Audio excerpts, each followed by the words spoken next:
ഈ മാല പുതിയത്, ഇതാണ് ആരും കണ്ടിട്ടുമില്ല. ഇത് 4 ആളെ കാണിക്കണം.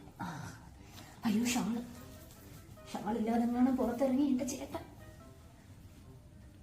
അല്ലേ പിന്നെ ഇത്രയും മറക്കല്ല, ഇത്രയും മതി. എന്റെ മാല കാണണ്ടേ? അയ്യോ, എന്റെ മംഗല്യ ബാക്കി ഇത് നീട്ടിയിട്ടേക്കാം, ചേട്ടന് വിഷമമുണ്ട്. ഈ ഏരിയയിലുണ്ടോ ഇത്രയും നല്ലൊരു കുടുംബിനി? ഇനി 4 ആളുടെ ഏഷ്യന് പറയാം. പോവാ, റെഡി അല്ലേ? വാ. എന്റെ ഈശ്വര, ഈ മാലയും കെട്ടിത്തൂക്കി നിൽക്കാൻ തുടങ്ങിയിട്ട് എത്ര നേരമായി? ഒരു ഈച്ച പോലും ഇതുവഴി പോകുന്നില്ല.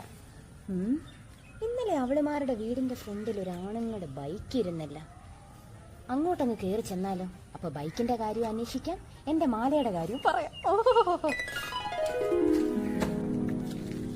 ഈ മാലയൊക്കെ ഇട്ടിറങ്ങിച്ച് ഒരു പട്ടി പോലും ഇല്ലല്ലോ ഈശ്വര എനിക്ക് കാണിക്കാൻ.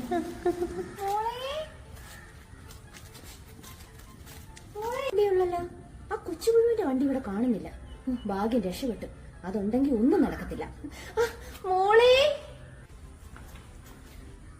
എന്താ നിക്കുന്നേ? വാ, ഇവിടെ ഇരിക്കാം.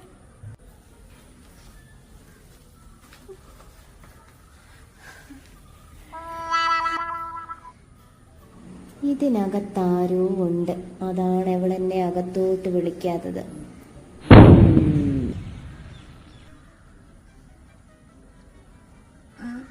എന്താ ആന്റി ആലോചിക്കുന്നേ? ഒന്നുമില്ല മോളെ. പിന്നെ മറ്റേ കൊച്ചുപുഴു എന്താ? ഇവിടുത്തെ കൊച്ചുമോൾ എവിടെയെന്ന് ആന്റി ചോദിക്കായിരുന്നു. ഇല്ല ആന്റി, അവള് പ്രാക്ടീസിന് പോയി. ഓ, അമ്മ 2 ദിവസമായിട്ടില്ലല്ലേ മോളെ ഇവിടെ? അത് മമ്മിക്ക്, സത്യത്തിൽ അമ്മച്ചിക്ക് വയ്യ, മമ്മിയുടെ അമ്മയ്ക്ക്. അപ്പം വാശിയാ കാണണമെന്ന് പറഞ്ഞിട്ട് ഭയങ്കര ബഹളം. അങ്ങനെ പിന്നെ മമ്മി ഒന്ന് പോയി വരാമെന്ന് പറഞ്ഞു. 2-3 ഡേയ്സ് കഴിയുമ്പോഴത്തേക്ക് വരും. മനസ്സിലായി. അമ്മളെ ഇന്നലെ ഇവിടെ വീടിന്റെ ഫ്രണ്ട് ഒരു ബൈക്ക് ഇരിക്കുന്ന കണ്ടു. ഞങ്ങള് വൈകുന്നേരം പുറത്തു പോകാൻ വേണ്ടി ഇങ്ങനെ ഇറങ്ങിയപ്പോഴത്തേന് യാദൃശികമായിട്ട് കണ്ടതാ. അതുകൊണ്ട് ആന്റി ചോദിച്ച ആരുടെ ബൈക്കായിരുന്നു മോളെ അത്? അത് ഇന്നലെ അമ്മുവിന്റെ ഫ്രണ്ട് ക്ലാസ്മേറ്റ് വന്നതാ, കുറച്ച് നോട്ട്സ് ഒക്കെ കളക്ട് ചെയ്യാൻ വേണ്ടിയിട്ട്. അവനെന്തോ കുറച്ച് ദിവസം ക്ലാസ് അറ്റൻഡ് ചെയ്യാൻ പറ്റിയില്ല, അതുകൊണ്ട്. എപ്പോ പോയി? എന്നിട്ട് ഇവിടെയായിരുന്നു സ്റ്റേ? ആക്ച്വലി ഞാൻ അവനോട് പറഞ്ഞതാ ഇവിടെ നിന്നിട്ട് പോയാൽ മതി എന്ന്. കുറെ ദിവസമായി ക്ലാസ് സ്കിപ്പ് ചെയ്തു. ഇപ്പം 2 പേരും കൂടെ കമ്പൈൻ സ്റ്റഡി ആണെങ്കിൽ അവനും അതൊരു ഹെൽപ്പ് ആവുമല്ലോ.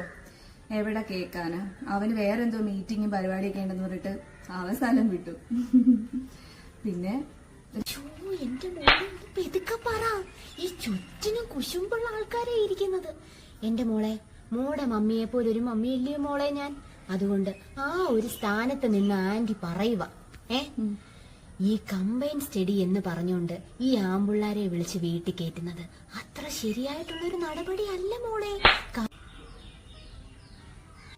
എന്റെ മോളെ, ഈ കമ്പൈൻ സ്റ്റഡി കാരണമാണ് ഇന്ന് ഇന്ത്യയിൽ ഇത്രയും ജനസംഖ്യ കൂടിയിരിക്കുന്നത്, അറിയാവോ? ആന്റി എന്താ ഉദ്ദേശിച്ചത്? മനസ്സിലായില്ല. എന്റെ മോളെ, ഈ കമ്പൈൻ സ്റ്റഡി ചെയ്യാൻ വരുന്നവന്മാരെ കമ്പൈൻ സ്റ്റഡിയും ചെയ്തേച്ചങ്ങ് പോവും. അവസാനം മോളും മമ്മിയും കൂടി ഇവിടെ ഇരുന്ന് ഇങ്ങനെ തൊട്ടിലാട്ടേണ്ടതായിട്ട് വരും. മനസ്സിലായോ? എന്റെ പൊന്നു മോളെ, ഞാൻ ഇത്രയും പറഞ്ഞിട്ട് മോക്ക് അങ്ങോട്ട് മനസ്സിലായില്ലയോ? ഞാൻ മലയാളത്തിലില്ലയോ പറഞ്ഞത്? ഇപ്പോഴത്തെ ട്രെൻഡ് എന്തുവാന്ന് അറിയത്തില്ലയോ? എന്ത് ട്രെൻഡ് ആന്റി? എന്റെ പൊന്നു മോളെ, ഇപ്പൊ എത്ര മോഡൽ പേരുണ്ടെന്നറിയാവോ? ഹോസ്റ്റലിൽ പെറുക, ബാൽക്കണിയിൽ പെറുക, ഓടയിൽ പെറുക, ട്രെയിനിൽ പെറുക, എന്തിന് ക്ലോസറ്റിൽ പെറുക. അങ്ങനെ അങ്ങ് പെറലോട് പെറല. അതുകൊണ്ടാ മക്കളെ ആന്റി പറഞ്ഞത്, വെറുതെ കണ്ട ആമ്പിള്ളാരെ ഒന്നും വിളിച്ച് വിരക്കകത്തി കയറ്റരുത്. ആർക്കാനാണെങ്കിലും നോക്കും അമ്മയ്ക്കും. ഇപ്പോഴത്തെ തള്ളമാർക്കൊന്നും പെൺപിള്ളാരെ നോക്കാൻ അറിയത്തില്ല, അല്ലേ? പിന്നെ എന്നെ പോലൊരു തള്ളയായിരിക്കണം. ഉദാഹരണത്തിന് ഞാൻ എന്റെ 2 പെൺമക്കളെ ഞാൻ എല്ലാ ദിവസവും 3 നേരം വയറ് തടവി നോക്കി ഉറപ്പുവരുത്തും. എന്റെ ദാസേട്ടനാണെങ്കിൽ എപ്പോഴും പറയും, സുമേ, നിന്നെ പോലൊരമ്മ ഈ ഏരിയയില് ഇല്ല.